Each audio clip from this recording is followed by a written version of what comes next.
I thank you for your timely provision of this, Harry. Callias Lupin closed his fingers around the parchment of paper on which the younger Potter historian has prepared work from the classified section of the archives. It had been a difficult start to the year, and Harry had to admit that working in behalf of the Ministry, which was to put its position to the European Wizarding Council, had taken his mind off it somewhat. He watched as Callias leaned back in his chair a little and closed his eyes, the obsidian walls darkening as night drew in.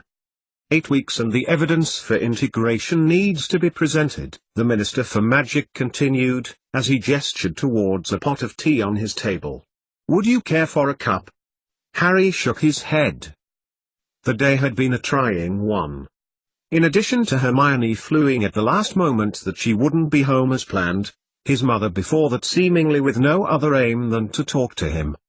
Harry had this work to do, and it played on his mind as his mother asked him question after question about their domestic arrangements and how she wanted to arrange the tables at the wedding by family, but of course, they should be encouraged to mix, and though she hadn't spoken to Hermione's mother, since it was the start of summer, yellow would be a good color, and on, avoiding telling Harry anything of value, such as how his father or Sirius were, or herself, or the reciprocators for that matter.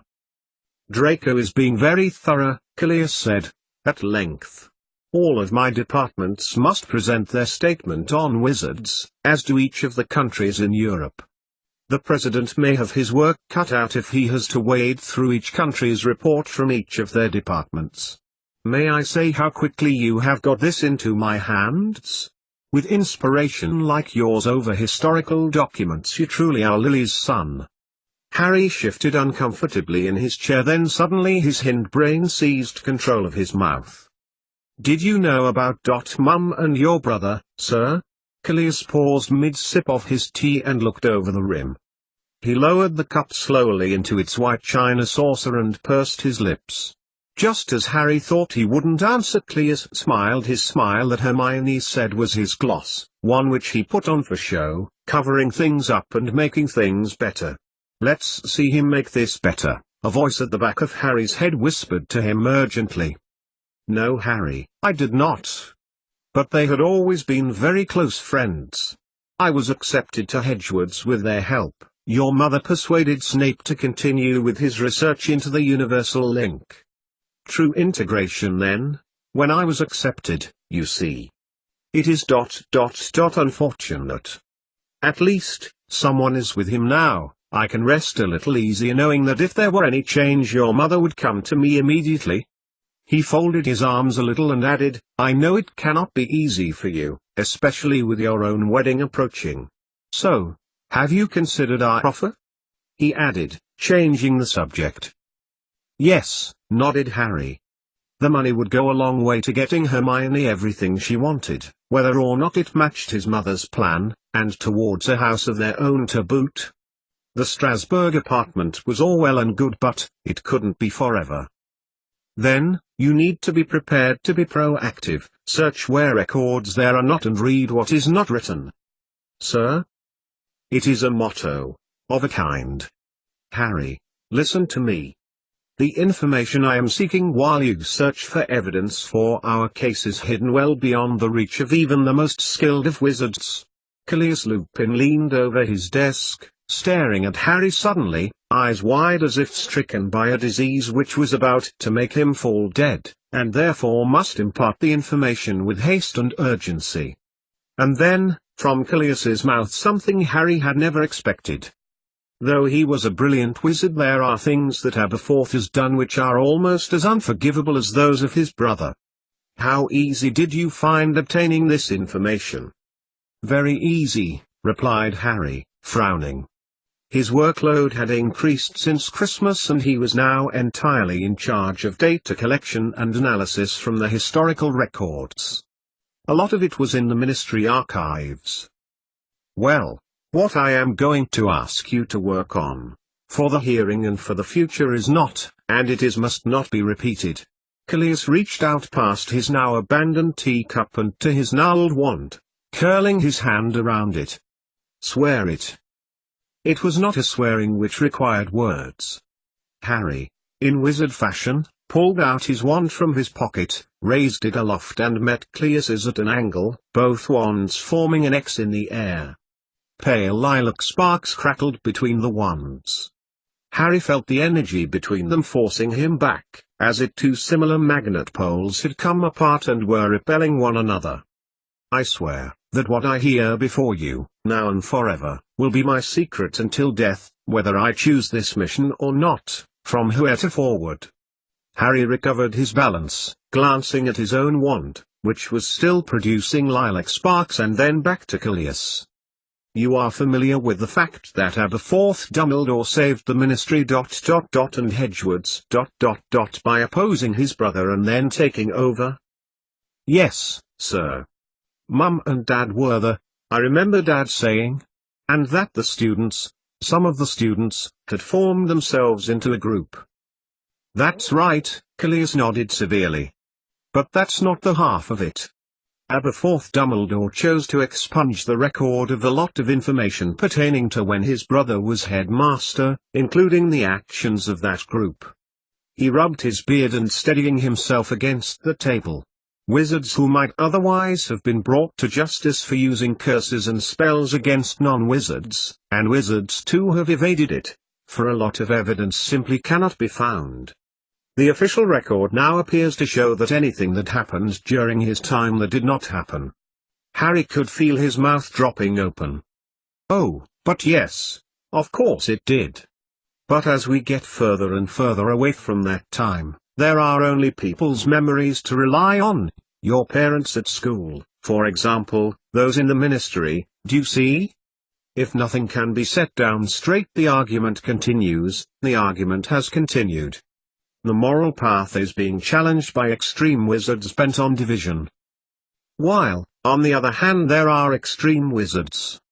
Harry shifted uncomfortably in his seat, a feeling that this would not be as simple as the first part of his work. Dumbledore's army, that was. Many of them are now the conjurists and extreme wizards who have signed to bring the hearing to Draco Malfoy. Where do you suggest I look? In the archives. But there is a need for you to be imaginative in where you look, with how you look. Look where you cannot see, search where there is no light. The records are still there, the witness statements, the victim reports. But Harry looked bemused. I have searched the place, everywhere, and such records do not exist. No evidence that what you call Dumbledore's army attacking students at Hedgewood's with mixed parentage exist. I asked Mum and she said I was a fool. Yes, of course she did. Snapped Cleus, irritatedly. The ministry took steps to eradicate things from people's minds. There are some who remember. There are some who refused to forget. Perhaps you should begin by interviewing my staff, here, at the ministry. I believe your aunt may have a few words to say on the matter, too. My aunt? Aunt Petunia.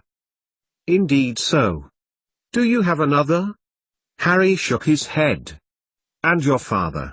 He may be of more use, since I relinquished my responsibility as head of the reciprocators to him. There is a reason for that, Harry, that you should understand in time. Yes? In time.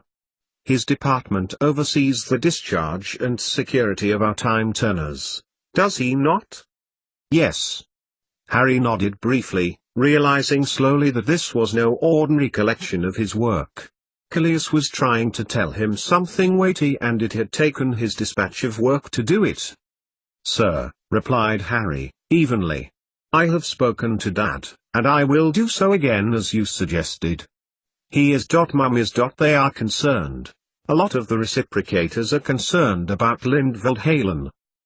Indeed. Allowing wizards to do active defense and attack spells. There has not been active spells since. Harry's sentence trailed off. Since, presumably, Albus Dumbledore's time as headmaster? He examined the face belonging to the Minister for Magic, but it was, as always, in vain. Cleus Lupin's features were always unreadable. My father was going to come to speak to you about this, Harry continued, with a topic that he could expound on with far more knowledge than that of the existence of militant wizards under Albus Dumbledore at Hedgewood's. "Why are you allowing it? I would not like to think of Sam, for example, having access to some of the spells I have only ever learned about at the Ministry." "Why ever not? It's like giving guns to people. It's like Dumbledore's army." "You were not at school then," said Callias, carefully. "No, but I remember, yes I do remember Dad telling me something about it. It is no wonder that some reciprocators have come to him with their concerns. So you see my point? People do remember. We have a traitor in the Ministry, and though I had an idea who the traitor was, watching and waiting, but he was watching and waiting too. And now our community is doubting my actions, but it has, as it had always been, dynamic in action, waiting for the course of events to unfold. We should see where Lindveld wishes to take this. Now Harry, what I am about to tell you is something which must not be repeated." Around them Callias's office glowed pale lilac, Harry's sworn secrecy enveloping, cocooning them as the head of the Ministry continued his sharing of classified information. "There is a reason I chose James, Harry, to take over my role as joint head of the reciprocators." "What is your father's role?" "Security of time turners," replied back Harry, carefully. "And any other things needed to be done for the Ministry. As well as the creating of the time flies it is, of course, such devices that are used to eradicate memory. But, with Aberforth's crime, and to withhold these events, and hide these events, a crime it most certainly is. Too many people remember, if not all the detail, some of it. That is why they are uneasy, but it is necessary, Harry, to allow Lindveld Halen to teach the students true practical defense, not only because I may discover our traitor but also because, with the forthcoming declaration of wizards, knowledge of such defense will help to engender assertiveness and courage in our students." At first, Harry said nothing. He looked at the Ministry's chief wizard for a moment, going over the detail again, before shaking his head. "Wow," he said, nodding slowly. "This is heavy." "Indeed," replied Callias, pouring out another cup of tea. "And superfluous to your needs. Now, I am sure you understand why it is vital you look further, deeper, to find what is needed." Harry nodded. "I must commend you, Harry. You have developed your mother's role of finding evidence of old magic in history, and you discovered divisions between wizards and non-wizards. You determined when these were first declared. That has been most valuable." "But sir," said Harry, "I have only been doing as you asked. Aren't all these differences accounted for anyway?" "Indeed not," said Callias, sipping at his second cup of tea. "Take herbology, for instance, that wizards have always used. In the hands of non-wizards, because of their lack of skill, it has become mechanized, out of the hands of the everyone. Had Hedgewood's not been founded, and preserved old magic in school form, as it were, it may have been lost altogether. I mean, would you go to a doctor or healer if you were ill?" "It depends on what you were ill with." "Precisely. You are fortunate to get the choice of a second opinion. We have that luxury. If we lived how the conjurists wanted, it would be a straight choice or no choice." "So, hang on," concluded Harry, rubbing his head for a moment. "Old magic is just magic, the basis of our spells? Some sort of common features? Like, fundamental maths, grammar and language? From every available source, it would seem so. It's as if there was a point in time, not 2,000 years ago, that things changed. Non-wizards and wizards have long ago been known to have lived side by side in magical communities, but something happened, suddenly, quickly, that changed all of that. Within a generation wizards were living apart.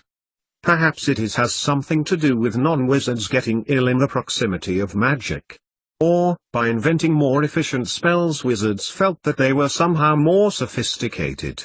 and the conjurists believe that this is the pure magic from this time, about a millennium and a half ago, from which all their magic stems. It is this basis they are asking for our existence to be justified. But it is not all that it is, of course. The declaration hearing is being controlled by someone, oh yes. But there's always been wizard people with that feeling. We've had privilege all these centuries above non-wizards, and we can't know how lucky we are. That's why we redress the balance by integration. Your work, such hard work to get non-wizards to Hedgewards. The European Wizarding Union's fundamental principles. Suddenly Harry broke off, laughing half to himself. Callias was about to speak when Harry regained his composure. What is funny? Felix son, declared Harry, mirth on his features. All that time, researching his father's work. They were right, completely right, but for all the wrong reasons. Callias said nothing for a time.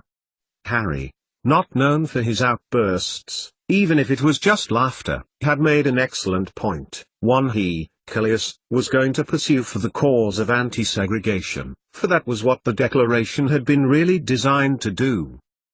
What is your advice, Callias? What do you need me to produce? It is certain that the proposers of the declaration will use Art of the Wise in their testimony.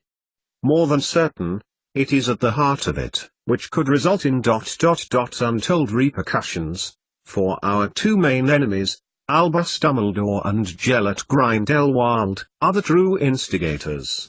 So, what I require from you, Harry, is that you seek help with the past by looking into the future. But the future was not written. How can the future help your case? Harry asked. There exists one who can, physically, access the past to see the future, and it can be evidenced in science. Time travel possible, but at a cost.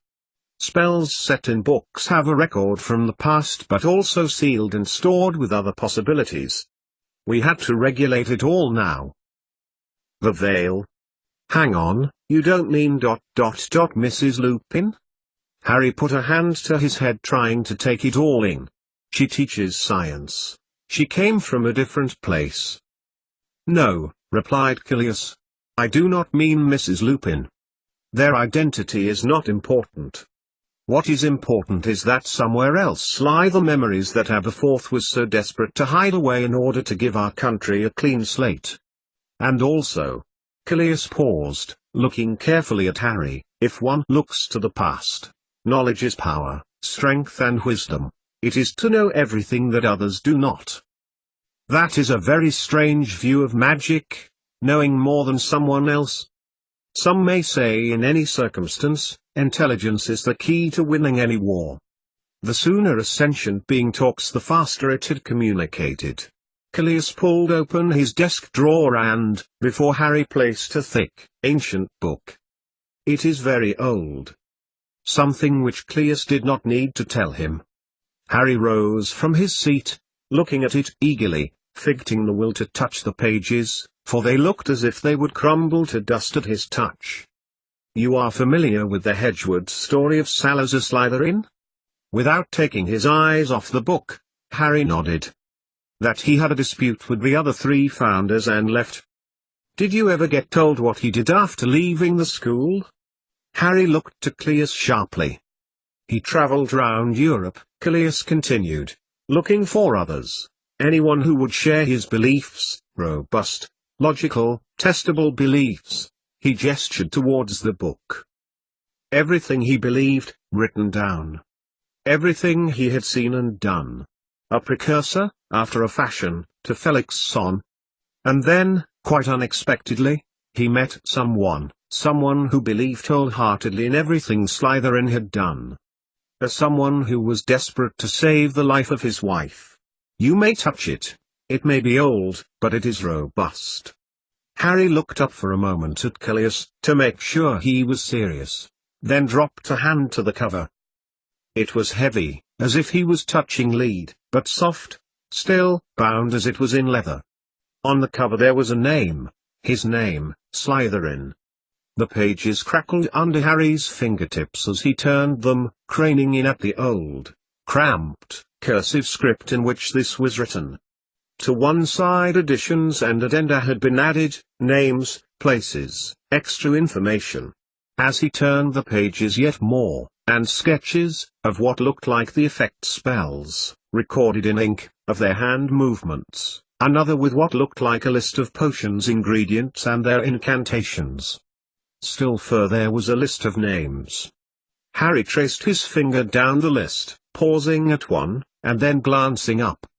Nicholas Flamel? Harry asked, questioningly. Raymond Lully? Joseph Black, founder of the Reciprocators, was also listed, as were the names of some 20th-century physicists, who he cannot have known directly. How can he know de Broglie? Schrödinger? Heisenberg? They were nearly 1,000 years after his time. He then also met someone who was desperate to save the monks in his monastery persecution for developing magical cures, Callias continued, ignoring Harry's question, as they had done for centuries. He then met someone who wanted to formalize the integration of wizardry, and then, someone who mysteriously had worked somewhere else, with scientists who were bent on mathematically uncovering the universe. Callias glanced between the book and Harry for a second. That he had their name recorded can only be accounted for fourth-dimensionally. Using time? Somehow, bending time? Not just bending time, using time to his own advantage. If my suspicions are correct. And, Harry examined the page where he had read another name, Aloysius. If you look carefully, it should say Lupin. Callias got to his feet, beginning to pace before his desk. An ancestor of ours, brilliant wizard, fully versed in quantum physics and quantum mechanics by means of his collaboration of some of the best minds in the field during the 1920s. But from a different plane of existence. And, as you so spoke her name this evening, you are aware, are you not, that Cecilia Lupin came from somewhere too? Yes. Yes, agreed Callias, pausing in his walk, glancing between Slytherin's book and Harry. Now, I am going to share this last piece with you. Tabitha Penwright. She was sent to investigate the nature of the somewhere the access to which, certainly in our world, is located within the Ministry of Magic's Department of Mysteries. She will be successful, for her very nature of existing there has two effects. One is that she has succeeded. Second is that whatever she does we will only gain by. As it is, my role is to maintain what we have. And so yes, if it means Lindveld Halen teaches the students at Hedgewood's more hands-on defense than we have had recently, then so be it. The students will learn defense spells, and will learn attacking spells. To be educated in such matters brings enlightenment, and dashes ignorance, but by Merlin, I hope never to think that they are in a position to ever use them. Taking one last look at Slytherin's book, Harry looked back at Callias, before asking, is that what I need to know? Indeed. The book needs to be guarded, it is unique, irreplaceable. It lives in the security department. Use it as a beginning point for the work that I need you to do. At this Callias reached for his wand, the end pricking and dancing lilac. Harry glanced at his own before doing the same. Holding them now again at cross purposes out in front of one another. A rush of energy. As they touched, Harry felt the energy forcing the wands to remain together, as the pale, lilac glow which had surrounded them and their classified discussion tried to fight its way back into their wands. As their wands touched, the light poured into the tips of their wands, causing them to stagger back. In the same way it had done as Harry had sworn never to repeat what he had been told nearly an hour ago. What I have heard this night shall not be from my lips repeated, nor my hand, nor my mind, whether or not I henceforth intend to use it as proposed. Once Harry had recovered from the power of the spell, his eyes lit back onto the book. Taking it carefully from the table, as if at once it would disappear. Callias said nothing, but nodded slightly. So I thank you, Harry, for sharing your recent progress. Find out all you can. It will be worthwhile, money towards your wedding. Harry paused, thinking about the event in 4 months' time and wondering whether it would be as happy an event as he had first hoped. As he scooped up the book, and bid Cleus good day, the Minister for Magic nodded towards the door. On opening it, Cleus leaned towards Harry's ear. I thank you, Harry Potter. We must not fail. 88,888,888. It's good to see the new game is as popular as Quidditch, said Jason Cruglington to Sam Potter as he eased himself into a chair next to the head boy, glancing at Sam's half-written essay that was due in the next day. I mean, what genius to combine the best bits of footy and Quidditch to make a new sport. Aaron is really into it. Sam looked up to his friend, his eyelids heavy, and eased a smile from his lips. That's good to hear, he replied, putting down his quill. I was a little skeptical at first, I must admit. But what with the demonstration at Halloween and leagues popping up all over the country, it's beginning to feel like we were never without it. He glanced down at his work, not nearly finished and due first thing. You done yours? Yes, nodded Jason, although I have to admit it was difficult, not knowing the actual curses that were listed. How do you feel about actually trying these things out? He looked across to Sam's work. A patronus, he read, phonetically. That is to say, you are going to actually make one of these? To defend against Dementors, nodded Sam, although they are hardly used nowadays, just to track really dangerous escaped prisoners. I remember Harry having to learn it when he became an Auror. But even he's never really used one, I don't think. He watched as Jason looked at his face.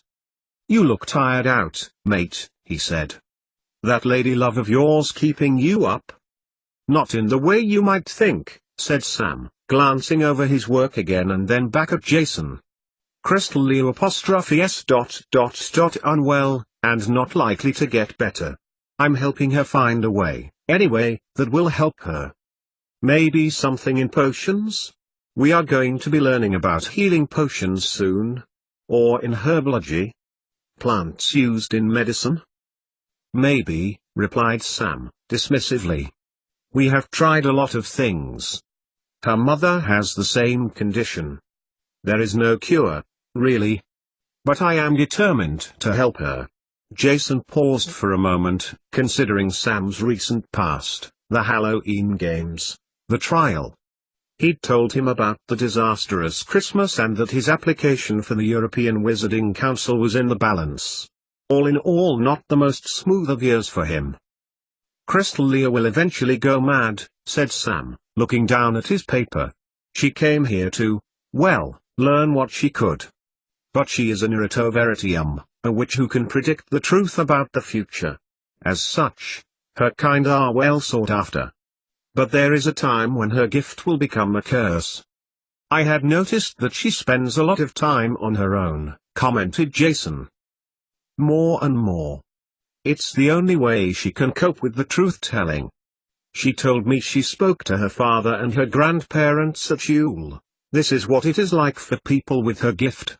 Sam bent his head down to his work. That's tough, mate, said Jason. If you think that there is anything I can do, you'll tell me, okay? Sam nodded, and looked back to his work. It had been a bad choice of place to work, he thought to himself, as Jason retreated. Rufus, Darren and Julian came barreling past him on their way out of the dormitory. Though it was still dark, they were still allowed down to the greenhouses. Julian gave a hi to Sam, who clearly didn't hear him, craned as he was over his work again. I wonder if we'll be that busy, when we are doing our newts, said Darren to them both as Rufus, having passed the fat lady's portrait and was now holding it open for the others. He looked busy. He's always like that, when he's not with his girlfriend. Dudley said it was hard, said Darren, sitting down on the tunnel edge before jumping down the foot drop to the floor. That's why he went into the flu business. He wants to be as good as Dad. Walking down the stairs that would eventually lead to the door in front of the Great Hall, they heard some students laughing over a copy of the Daily Prophet. "Have you done your homework for Crowfoot?" asked Darren of them both. Rufus, with whom it took a good 10 seconds to register the question before he even bothered about considering a reply, clearly had heard his friend's question and nodded. "Got some more still to do," said Julian, trying not to add the rest of the sentence, which included a wish that Septimus was there. Septimus helped him a lot with his work, and as well as missing his best friend, he was missing the person who helped him the most with homework. "I actually thought it was kinda interesting," said Darren. "It's a bit like fluing. You have to be accurate when you want the fireplace you want to visit, or when you want to flu nudge someone or something. You could get into a lot of trouble if you got the wrong fireplace or person. Spells are like that. They have to be practiced because only that sound of your voice and that movement of your arm match with the spell that you are trying to do. One false move, or a cold, and you could have a completely different effect to the one you meant. That's why the school only has a few lessons on practical." He turned his head at the laughter coming from a group of fourth years sitting on the steps on the lower floor. "Magic. Until this term." "Wicked!" exclaimed Julian, grinning. "I've seen Septimus do magic before. He did a rescue spell when we got stuck in a dried-up lake once." "I've got Doriel to do so much," said Rufus, unexpectedly. "Septimus would like it, I think." He glanced down at his friend Finder. Septimus's segment was glowing white. "Yes," nodded Darren, used as they were to Rufus's odd, tangential sentences, like he had just reached the conversation the long way. "And we have the new headmaster," said Julian. "I don't want him in a bad mood if I haven't done my work." "Will this take long, Rufus?" "I don't know. Maybe. You don't have to come with me." "Professor Snape didn't teach, did he?" Julian glanced back to the group of students again, their laughter echoing around, then back to Darren. Neither of them did want to go back. It was a great privilege being allowed out of the castle with Rufus and his work. "I like him," said Julian, as they descended to the ground floor, that huge castle doors before them. "Non-wizards have a perfect right to play a part in our school," he said. From above a voice permeated down, accompanied by laughter from the students who were reading the Prophet, reading from the satirical column written by George and Fred Weasley. "Why are you always on about non-wizard rights? I want to be one." "What? I want to be a wizard.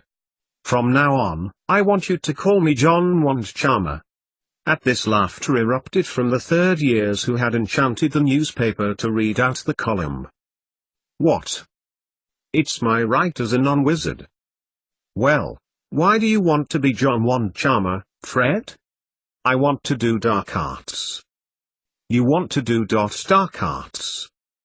"It's every non-wizard's right to do dark arts if he wants to." "But you can't do magic.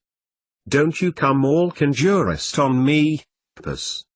"I'm not being a conjurist, Fred. You haven't got the genes for magic. Where's the energy going to be metabolized? Are you going to swallow a battery charger?"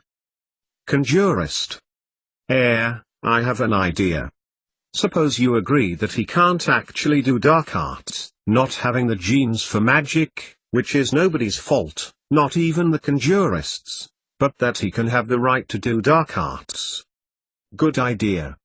We shall fight the conjurists for your right to do dark arts, Fred. John Wand Charmer, sorry." "What's the point?" "What? What's the point of fighting for his right to do dark arts when he can't do magic?" "It's symbolic of our struggle against the conjurism. Symbolic of his struggle against reality." As they left the Great Hall, to laughter and cheering, and to members of staff making haste to the second floor, where the Daily Prophet had torn itself, confetti-like, into tiny pieces, giving the effect of snow inside the castle. As they got to greenhouse number 3, the boys were surprised to find it locked. trying all the doors, soon realized the reason they couldn't get in the usual way. Long tendrils of plant had crept and woven their way around the handles, glass and metal work. "Elahomera," declared a voice next to them. Professor Longbottom's spell released some of the strength of the jasmines, which had done surprisingly well, considering it was winter. When they had set up Rufus's radio, Longbottom, who, like Rufus, was not one for small talk, pointed to a crystal that he had left in the greenhouse. Red and crystalline, it pulsed its faint glow around the jasmines. "I got this to work shortly after your last visit," said Neville Longbottom, beaming at the rock. "No, don't touch it," he said to Julian, who was about to pick it up for further examination. "It's operating at the same frequency as the radio, and look how well our jasmines have responded." It took just a few minutes for Rufus to set up his radio and a few minutes more for him to attune the long-wave frequency to that of the rock. "What is it?" asked Darren, staring at it. "It looks like a type of amethyst, only with a different arrangement of minerals, to make red not violet," speculated Julian. "We saw this before. It's from Iceland," said Longbottom, smiling. "The headmaster provided me a sample, and—" But he never got to finish the sentence. From the radio that Rufus was still adjusting, a low-pitched whine emanated from the speakers. "What on earth?" "It's the jasmines," said Rufus, folding his arms next to the radio. "I made it into a receiver. Now we can hear what the plants are saying." "What the plants are? What?" asked Darren, looking from Rufus to the radio and the plants. "Yes, they can communicate, didn't you know?" asked Longbottom, looking between the two specimens. "They live at a faster rate than humans.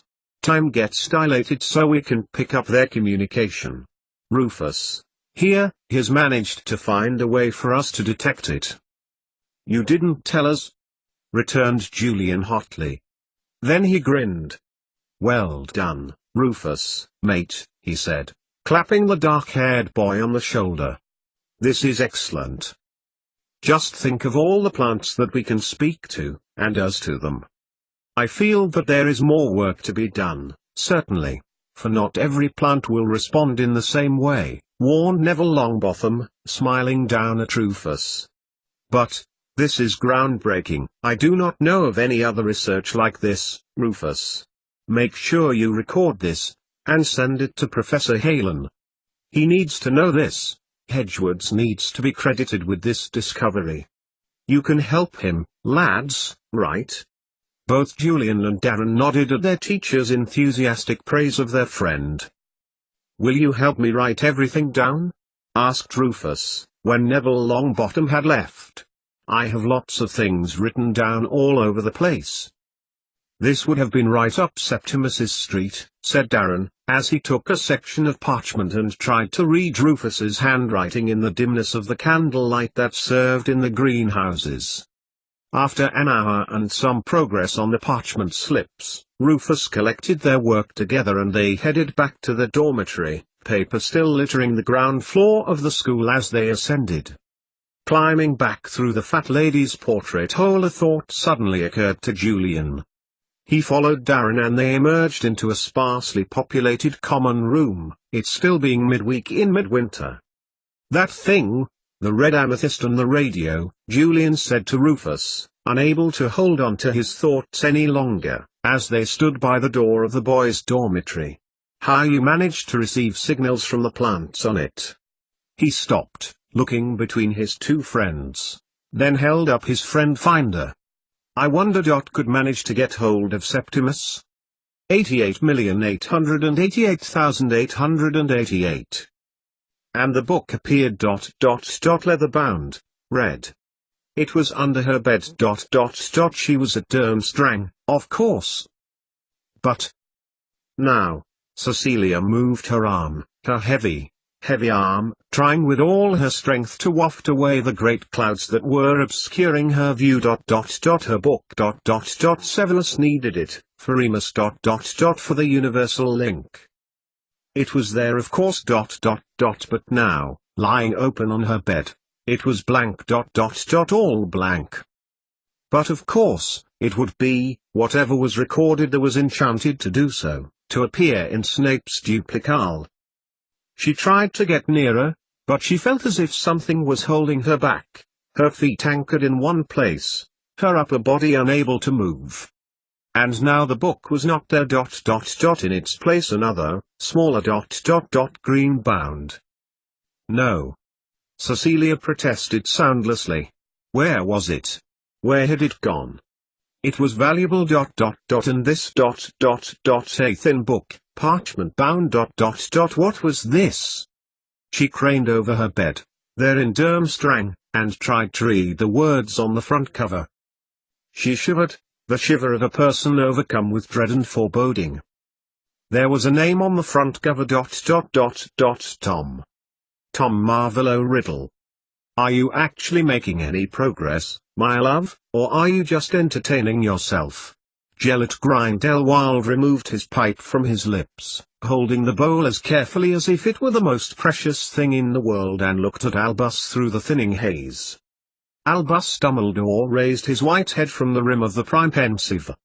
Already he had gleaned a good deal of information from Cecilia Lupin's mind, harvesting her memories to find the right place, artfully bending thoughts and memories, like a tapestry, like a web. A picture appearing but not one to see, more like a representation of a time and a place. He waved his wand in the direction of their guest. A tendril of thoughts instantly shrunk back, leaping back into her temple like a rebounding rubber band. It will take some time, my darling, replied Albus, evenly. A whole mine's worth of memories, well, they would spill out at the same rate as they were made. Over 40 years' worth would take just that. But then, he had intelligence. They had intelligence with respect to what to find, to look for. Not that there was anything respectful in searching Cecilia's memory. We knew a great deal prior to her visit. But, will it be done by Beltane? Demanded Gellert. That is the only time the way will be thin enough for us to.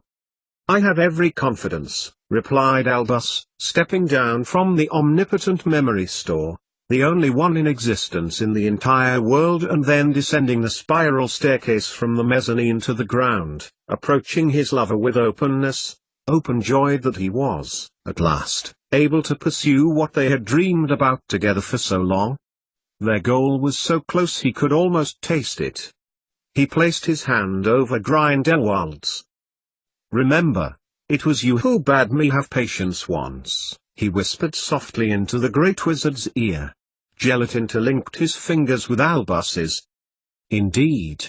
All we need do now is wait until the declaration comes and goes, and when young Draco Malfoy finds in favor of liberty and freedom of culture, Gellert grabbed out for Albus's other hand. And, thanks to Lindveld Halen, this work has been brought down from decades to months. Albus kissed his lover's head. The world beyond will be full of infinite possibilities. Gellert leaned up, his mouth seeking, searching. So, he said, kissing Albus lingeringly, savoring its pleasure, there will be nothing, no one to stop us. 88,888,888. Callias, this is a surprise. For once, Hermione was not poring over documentation, but over wedding arrangements.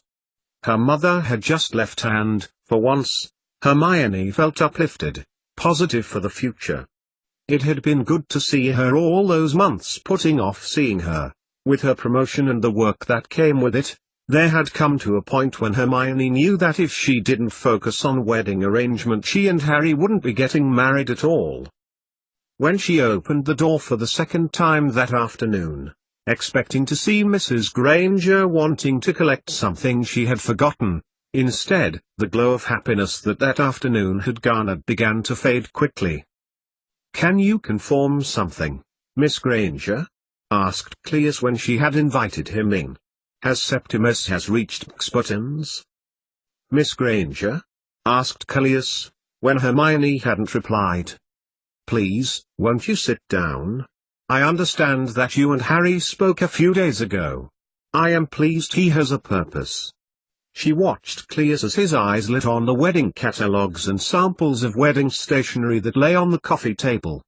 My mother visited to make sure I got things organized. Working for Draco Malfoy has caused my time to be rather thin of late. Look, I'll get straight to the point. I saw him leave with Severus, after everything that had gone on at Grimmauld Place that night. Hermione did not mean to blurt out the explanation, but it had been a surprise him standing on the doorstep, even more that he had asked her directly. She held his gaze, but for once it was Cleus Lupin who looked away.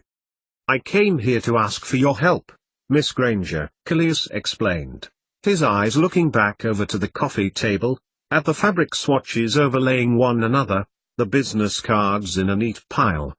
Cecilia, my sister-in-law might be alive, she might be dead ... but one thing I can be sure is that she was taken for a reason. Hermione looked at Cleus. There was a flicker of something there, wasn't there? In his expression? What was he trying not to betray? From the spell I used, it would seem he has got to the west coast of France, yes. As to whether he has got to Xpatons, I cannot say. Tea? No, thank you, said Cleus, glancing around again. It is not very far off the happy day now, is it? Indeed not, replied Hermione, looking a little uneasy at the lack of the job she had hoped to be able to do to fill the awkward silences. 1st May. You are invited, or will be, when we get round to sending out the invitations. Then, I am sure that some extra money would come in very useful. When Hermione said nothing, Cleus repeated his opening words, I'll get straight to the point, Ms. Granger. The homing bees are not doing their job. We have tried many ways to activate them, but we have had to face facts that for some reason they are not tracking Septimus and Severus Snape. What I propose is that you continue to track them, Miss Granger. For a fee, of course. Yes, agreed Hermione, after a few moments. I will. Ah, replied Cleus, breathing what seemed to Hermione as a sigh of relief. Through Septimus, I am sure, we will discover Mrs. Lupin. I don't know how it is that my spell worked and the Ministry's has not, said Hermione. But, that poor boy, taking off like that. If only we could have kept you in the Ministry, said Cleus, nodding towards the other pile of objects at the far end of the coffee table. Though, the declaration of wizards is approaching fast. Harry too, replied Hermione. He has been well occupied with his job for you. Then, you may need this, Cleus continued, laying a piece of parchment next to the wedding plans, glancing once to it, and then turning his back on it. I am supposed to be in no way in contact with this, as my evidence is independent. But, this information may be something Harry would find, has found, in the Ministry to inform you. Old magic. He added, his tone changing once again. But, of course, you know. But, it has to be said. Old magic is our ancient heritage, which has all but been eradicated as the centuries from the Iron Age passed. It lived on underground, of course, in monasteries, in hedgewoods. He looked round at the pages again, as if they would leap up and bite his hand off. Somehow, there is something we hear which needs to be untangled, something which needs to unfold. A situation far bigger than Septimus and his mother. Something we have overlooked all these years. Something which has been staring us in the face for a long time. Do you fear the rising of conjurism again? It already rises. Dumbledore and Grindelwald have the potential for power, wicked greatness over all. But they do not fight open warfare, they fight with the weapons of our making. Laws, conventions, treatises, diplomacy. And unfortunately they are very good at it. Cecilia might be dead. I do not believe she is. Tabitha would not be doing what she is doing if she were. Watching the veil, thought Hermione, considering Cecilia Lupin. I think conjurists plan to use it, somehow, replied Callias, narrowing his eyes. Dumbledore's army, he added, under his breath. And yet, you do nothing? I wait, Miss Granger, to see what unfolds. He turned towards the papers again, then swung his head back, scornfully. And, you are sure you are still tracking him? Callias shot back, his tone suddenly forceful, abrupt. Yes. Then find him. Get him back to me before it's too late.